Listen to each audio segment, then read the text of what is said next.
Petit disclaimer avant de commencer, je ne parle ni chinois, ni japonais, ni coréen, donc désolé pour ma prononciation que vous pourrez trouver très approximative. Bonne vidéo. Salut à tous, c'est Srepsil et cette première vidéo a pour but de vous expliquer certains thèmes récurrents de light novel, plutôt chinois vu que ce sont ceux que je lis en grande majorité, même s'il m'arrive d'en lire des coréens comme Solo Leveling, ou japonais comme Sword Art Online. Commençons par le commencement. Qu'est-ce qu'un light novel? Alors un light novel, c'est en gros un mélange entre manga et roman, c'est-à-dire que c'est un roman avec beaucoup de dialogue. C'est d'ailleurs pour ça que certains light novels sont facilement adaptés en manga au Japon, en manu en Chine, en manhwa en Corée ou encore en animé. Ils ont aussi pour particularité de comporter des illustrations à certaines pages, ce qui est plutôt cool pour se représenter les personnages ou des scènes stylées. Voilà quelques exemples tirés d'Overlord. Le light novel est généralement assez court, un tome fait en gros 300 pages, d'où le fait qu'on dise light novel pour léger. Vous connaissez sûrement SAO, Overlord dont je viens de parler, Moi quand je me réincarne en slime, et beaucoup d'isekai, le genre où le protagoniste se retrouve dans un autre monde. Il existe une variante, le web novel, qui lui est beaucoup plus long, et qui, comme on peut imaginer avec le nom, est publié sur internet. On a par exemple Solo Leveling encore, ou Tales of Demons and Gods parmi les plus connus. Dans cette vidéo, j'utiliserai le terme de light novel pour les deux, puisque c'est fondamentalement la même chose, la seule différence étant le support de publication. Comme j'ai dit au début de cette vidéo, je vais plutôt parler de nouvelles chinoises.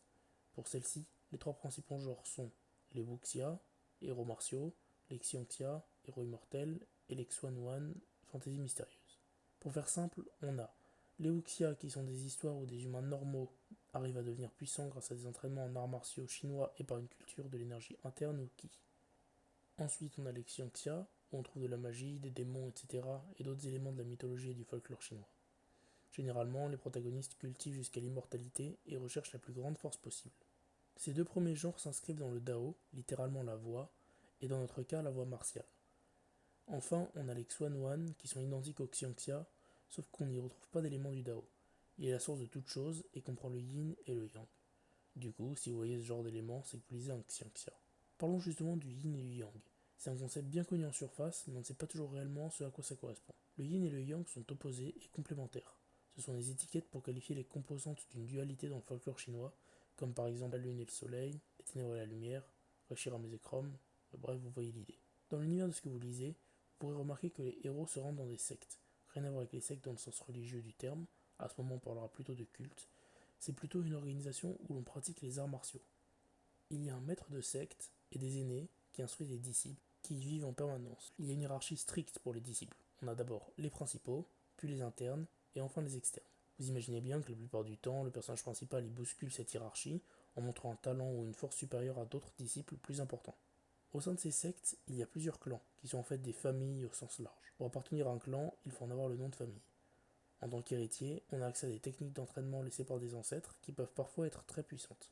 Là aussi, il y a une hiérarchie stricte entre les familles que le MC, main character ou personnage principal en français, s'amusera à ignorer en provoquant les héritiers de familles importantes. Passons maintenant au terme de culture, donc le processus d'amélioration de la santé, de longévité, de puissance, etc. Tout à l'heure, j'ai parlé d'énergie interne ou ki. C'est ça que les personnages cultivent, et c'est ce qui leur permet d'atteindre des sommets. Il est concentré dans ce qu'on appelle le dantian, qui est situé au niveau du centre de gravité du corps. Ce ki circule à travers les méridiens, qui fonctionnent comme des vaisseaux sanguins. Je ne vais pas entrer dans les détails, mais on trouve au long de ces méridiens des points qui sont régulièrement utilisés en acupuncture pour soigner ou en combat si on les frappe.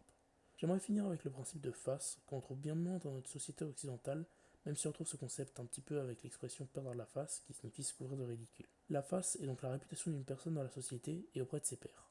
C'est extrêmement important pour la plupart des personnages, et bien souvent l'antagoniste perdra la face à cause du protagoniste, et souhaitera ensuite l'humilier, voire même le tuer pour regagner son honneur.